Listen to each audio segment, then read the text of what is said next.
सबसे पहले अपना महेश्वर शिव गुरु के चरणों के प्रणाम करतानी, माता गुरुआइन के चरणों के प्रणाम करतानी, भैया साहब वीरेंद्रानंद के चरणों के प्रणाम करतानी, दीदी माँ नीलम के चरणों के प्रणाम करतानी। हमारा चैनल पर जितना गुरु भाई गुरु बहन देखा लोग के चरणों में प्रणाम करतानी। देखी लो दीदी भैया, हम अपना गुरु से पहला में दया मांगी ले, कहले हे गुरु हे शिव रौरा हमार गुरु हई, हमरा और शिष्या हई, हमरा पर दया करी, ऐसा दया करी कि हमार मन दिल तन समझ जाओ कि रौरे हमार गुरु हई। दूसरा सूत्र में एक दूसरे गुरु भाई गुरु बहन के जोड़े के प्रयास करी ले, जोड़े जोड़ाव के प्रयास करी ले। नाम के घोषणा अगर मिल जाला तो नामों के घोषणा करी ले दीदी भैया। तीसरा सूत्र में रुद्राक्ष माला से अपना गुरु के चरण में 108 प्रणाम करी ले। गुरु बानी तो प्रणाम कर ही के बाद देखी साहब श्री हरिंद्रानंद भैया के दिहल राह पर हमनी के चले के बा, चलावे के बा, प्रयास करे के बा, दिल में उतारे के बा अपना महादेव के। तो देखी दीदी भैया कितना दीदी भैया बांध लो तो नारियल चढ़ाव के कहता नहीं लो, चुनरी चढ़ाव के कहता नहीं लो, तो ई सब थोड़े करे के बा। हमनी के तो दिल का मंदिर बना के आ उहे मंदिर बाजे ओकरे के अपना हृदय के चढ़ा दिया, चढ़ावा झुका के चढ़ावल जाई तब महादेव के दया मिली। तो देखी दीदी भैया चुनरी नारियल उ सब महादेव के ना चढ़ेला, कुछ दिन में देखा तनी अब जे नारियल चढ़ता चुनरी चढ़ता और कुछ दिन में साड़ी चढ़े लगी, तो वो गनी नइखे करे के। आ सब साहब कहले बन जी सब हमनी के एथिए नहीं के करे के, लेकिन हमनी के साहब के दिहल राह में चला के मंदिर चक चौपा खातिर महादेव बानी आ साहब भैया बानी, नीलम दीदी बाड़ी मंदिर तक चौपा खातिर। तो देखी दीदी भैया चढ़ावे में बात ए जी बगेश्वर धाम के बाबा बानी, कितना लोग बाजे हिया हुआ हई भाग देता हो भाग देता, तो मछली मीट के बात आ जाता। कितना गुरु भाई गुरु बहन कहते शीश हो के मछली मीट खाई जाई आ शिष्टा रहते हुए, उ तो अपना मन के बात बा। रउर मन समझ गई महादेव के रउआ अपन गुरु बना लेनी, रउआ दिल में बांस क लेनी महादेव, तो रउआ दिल में बस गई तो उ खुद रउआ समझ में आ जाई कि हमरा खाए के बा कि नहीं खाए के। रउआ खाए वाला तो देखी 100% में 95% आदमी मीट मछली खाए वाला बा, आ 5% बाकी उ नहीं खात। तो उ बाज उ अब केकरा केकरा के समझावल जाई जे रउरा न त खाई, उ हमनी के कहला के का काम बा दीदी भैया। लेकिन महादेव तो खुद समझावे वाला बानी, उ जब कण में बांस क लेम तो उ खुद समझा देम, जब मन समझ जाई। जौन दीदी भैया नहीं लोग खात तो उ तो और बढ़िया के बात बा कि नहीं लोग खात। तो देखी दीदी भैया हमनी के माला के जैसे कंगन के बा कि कंगनों के भेदभाव कितना गुरु भाई गुरु बहन लिया तनी लोग कंगन पर, जे हमनी के केहू के घर बच्चा हो गईल कंगन के छुआ छूत ऐसे खोल के ध द, केहू के मृत्यु हो गईल तो खोल के ध द, ई सब हमनी के नइखे करे के। छुआ छूत भेव भाद जाति पाति ई सब कुछ नइखे। महादेव के दूगो तो जातिए बा, एगो जेंट्स आ एगो लेडीज, दूगो जाति बा, एमे दोसर जाति के कौन सवाल बा। तो देखी दीदी भैया हमनी के ई सब नइखे करे के, कंगन माला खोल के नइखे धरे के, उ ना छुआला। कहीं भी जात पहन के जा सकतन, ई रुद्राक्ष से बनल ही बावे, ई रुद्राक्ष के कोनो भेदभाव छुआ छूत नहीं है, कहीं पहन के जा सकतन। देखी हमनी के तो इंसान है सन, हमनी के इंसान है सन भैया कहनी की राह पर चले के, लेकिन भगवान शिव के गुरु हमनी के बनाते हैं। वैसा तो ब्रह्मा विष्णु रहे लो तो भाई रहे लो तो उहो लो मान लिया लो गुरु, उहो गुरु मान लिया लो। महादेव तो एक जनमिया हुआ गुरु बना के हर एक कण कण में बानी, तो अपना महादेव के आपन गुरु बनाई लो, आपन बनाई लो गुरु। देखी दीदी कहीं महादेव बास करियन शीश भाव में पुकार कल जाई तो हमनी के गोड़ में हाथ में माटी लागल बा, चाहे गोबर लागल बा, चाहे हमनी के पाक में बानी सन, चाहे खेती में बानी सन, कुछ करतनी सन जौन भाव में हमनी के मन के झुका के पुकार कल जाई ओइजा महादेव आवे खातिर तैयार बानी। तो हमनी के बाकी दिल मन से काम कल जाई झुका के तबे। ज्योति से ज्योति जलाते चलो, प्रेम के गंगा बहाते चलो, सब दीदी भैया के गले लगाते चलो, दुखिया के गले लगाते चलो। देखी दुख में महादेव ना मिली तो सुख में केहू मानी महादेव के, आ केहू मनले बा जब सुखे रही हर चीज के दुख सुख संगतिया है। तो देखी दीदी हमनी के बा जे महादेव के प्रति प्रेम रखे के बा, प्रेम भाव रखे के बा, तब तो महादेव मिलियन। हर एक दीदी भैया के से कहे के बा मुंह खोल के कि हम भगवान शिव के गुरु बनल रहो, बांध जच के देखी भगवान शिव रहो गुरु हो जाए हमार भइल बड़ा। इतना कहे में हमनी के का लागत है दीदी? तो ये तो बतिया हमनी के कहे के सब हमनी के क लेता निशान पहला में दया मांग लेते चर्चा कर लेते नमस्ते से प्रणाम कर लेते। बीचवा में के काम हमनी के लाज घेरले रहता। कितना दीदी लोग के कहता लोग कि ना क्या हो कहल जाई, कहल के जाई जब लाज हटावल जाई तब कहल जाई। तो देखी दीदी कितना दीदी भैया बानी लो कि बगेश्वर धाम के बाबा बानी जे कौन चढ़ावा के कहनी बकरा बकरी ई तो खाए के लोग सोच लेता, लेकिन चढ़ावे के लोग कहता। तो एमे कौनो चढ़ावे के कले बानी ना बगेश्वर धाम के बबे कहतनी आ ना राधाचारी कहतनी। रोल सर्च मार के देखम लो ना कौन चीज चढ़ावे के कहतन उ तो ई चर्चा कौन चीज हवे, ई पूजा पाठ ना नु हो, इ सत्यनारायण भगवान के कथा ना नु जे में नारियल लगी, प्रसादी लगी, मेवा लगी, मिश्री लगी, पंचामृत लगी, ई सब कुछ नहीं के करे के, कुछ नहीं करे के। बस अपन खाली भाव में जाई आ महादेव से मन झुका के आ दिल प्रेम से अपन मांगी कि हे महादेव तू हमार हुआ हम तहार हई, हम मजबूत दाढ़ी तहार पकड़ले बानी। एक भाव में साहब के दियल काम हमरा करे के बा आ चले के बा हमरा। बस आपन तो बना लगे। देखी साहब कहनी कि लूट जाओ ना तो लुटा जाओ।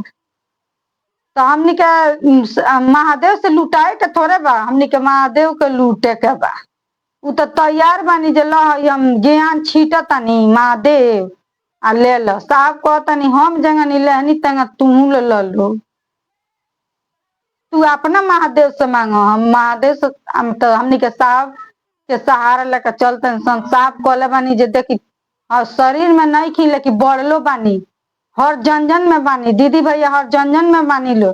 लेकिन महादेव के कहतनी लो कि तू अपन बनाव, 3 काम कर आ चर्चा में मधव से चर्चा में जाके हमनी के कुछ लेके आवे के बा, कुछ दे के आवे के बा।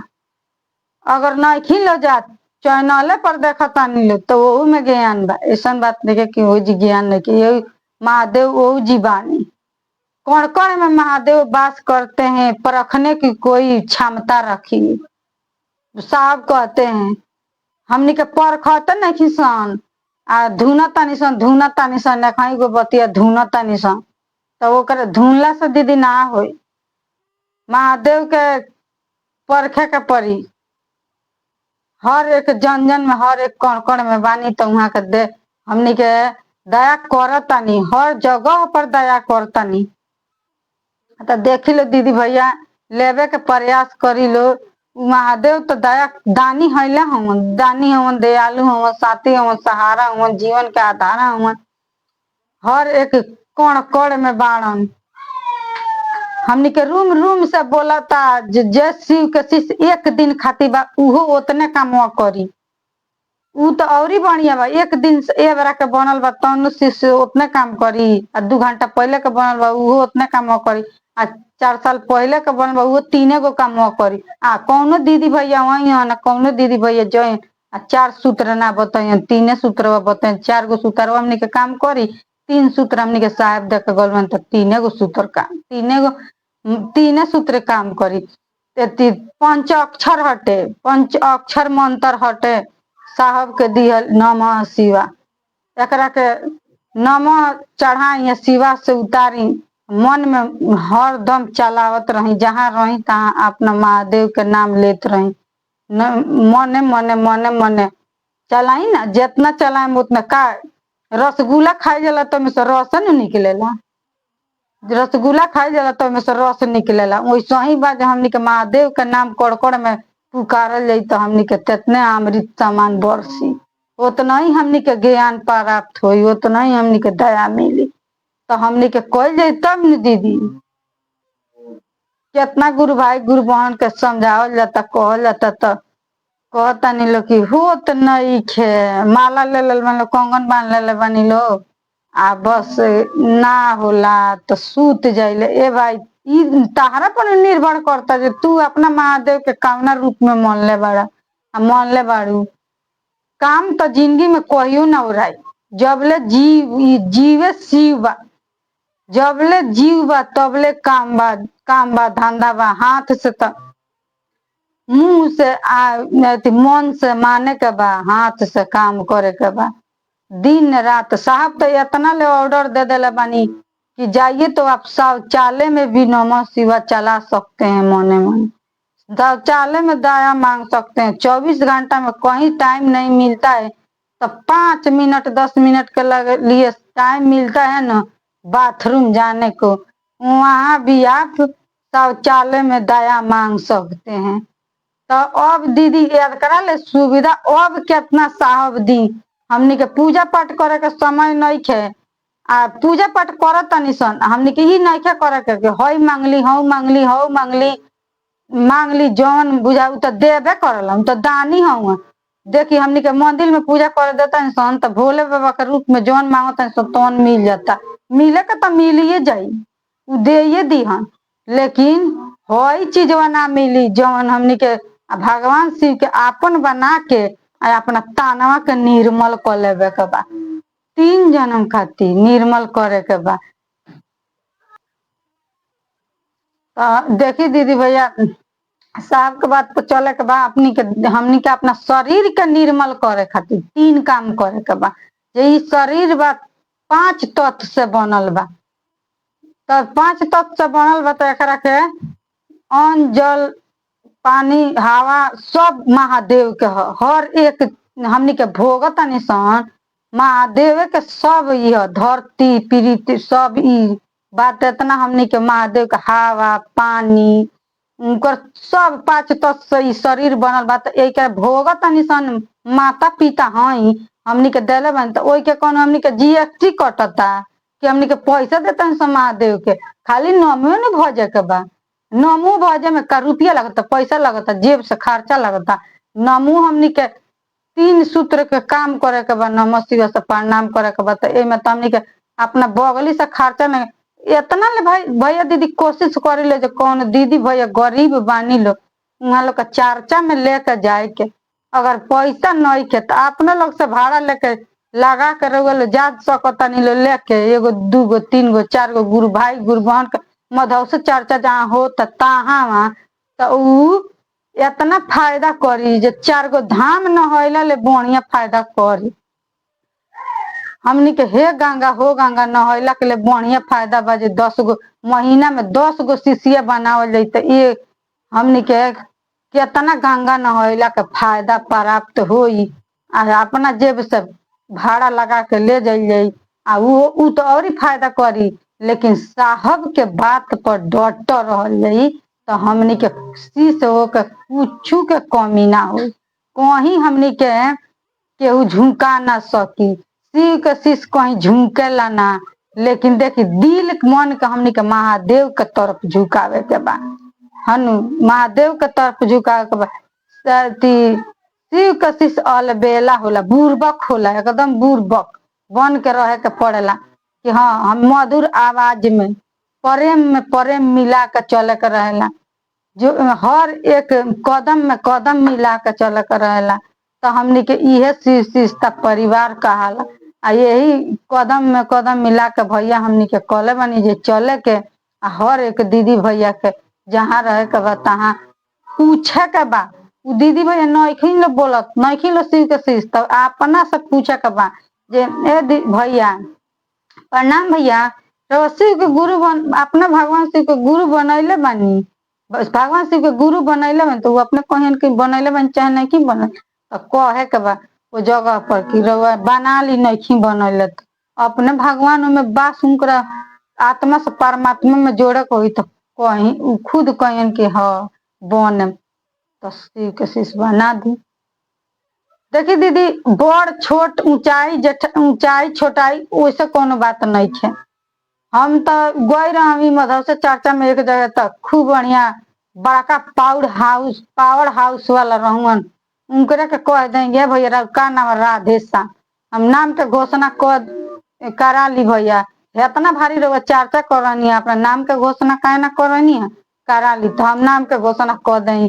आ हमारा उम्र से हम जानता नहीं कि 3 गुना उम्र कर हो गौ शिव के शिष्य। बताई दीदी कि हमनी के उ सोचल जाए जो हमारा होतना उम्र के बढ़ाना कितना बढ़न तो हमनी के शिव शिष्य बना पावल जाये, जब लाज हमनी के घेरी है अंदर, जब हमनी के अंदर महादेव से कहे के बा कि हे महादेव जी हमरा अंदर ज्ञान दी, हे साहब भैया हमरा के शक्ति दी, हमरा के बोले के लूर दी, हमरा के ए दीदी हमरा के साथ दी, हमरा साथ के बड़ा जरूरत बा, कहीं रही रहो ई बतिया कहम तो हर जगह पर हर कौन क्षण में साथे खड़ा बनी लो, काहे कंगनवा के कम समझतानी, ई कंगनवा अनमोल बा, जहाँ हमनी के जाता तहाँ 12 दाना का कंगन बाटे, हमनी के साथ में का अकेले हमनी के जानी सन, हमनी के साथ महादेव रहनी, साहब भैया रहनी, नीलम दीदी रहेली, तो ई बताई कि हमनी के 3 कामों करते सन, तो हमनी के महादेव